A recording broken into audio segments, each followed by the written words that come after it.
আজকে আমি একটু বলবো যে ক্ষমতা আসার পর তাদের লুটপাট এবং দুর্নীতি এমন পর্যায়ে গেছে যে ব্যাংকগুলি কাজ করতে পারছে না, কয়েকটি ব্যাংক দেউলিয়া ঘোষণা দেওয়ার পথে। হাজার হাজার কোটি টাকা ছাপাচ্ছে, এটা ঠিক, টাকা ছাপিয়ে ছাপিয়ে টাকা দিচ্ছে,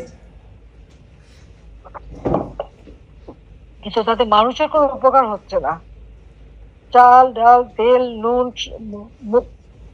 এমনকি মরিচ পেঁয়াজ ডিম মুরগি মাংস সবকিছুর দাম বেড়ে গেছে, মানুষের সাধারণ মানুষের ক্রয় ক্ষমতার বাইরে, মানুষ কিনতে পারছে না।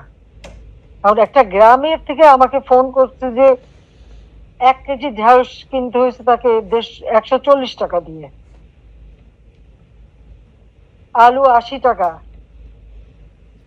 চাল সেগুলিও একটা মোটা চাল যেটা সেটাও 80 টাকা, 70-80 টাকার উপরে। এভাবে প্রত্যেকটা জিনিস দাম সাধারণ মানুষের ক্রয় ক্ষমতার বাইরে চলে গেছে। আমরা 1 কোটি মানুষের জন্য পরিবার, 1 কোটি পরিবারকে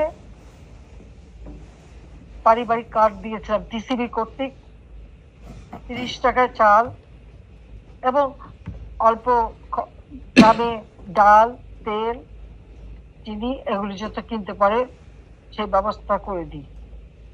আমরা দেখলাম সেখান থেকে 43 লক্ষ মানুষের নাম বাদ দিয়ে দিয়েছে।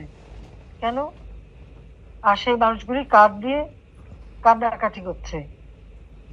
তারা কি মানুষ না? তাদের কি কিনে খেতে হবে না?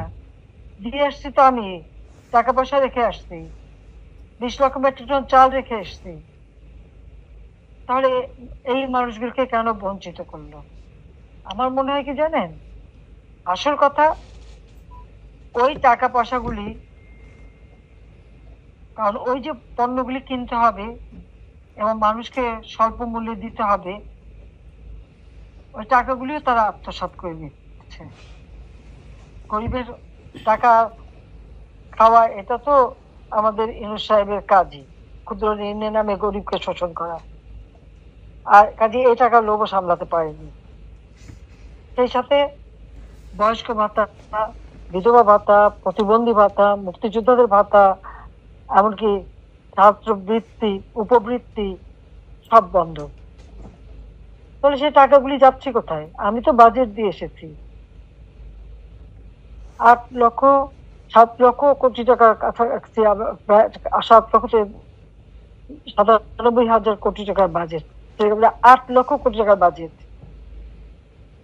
এত টাকা তাহলে গেল কোথায় সব? এই জবাবদিহিতা তাকে মানুষের কাছে করতে হবে। প্রধান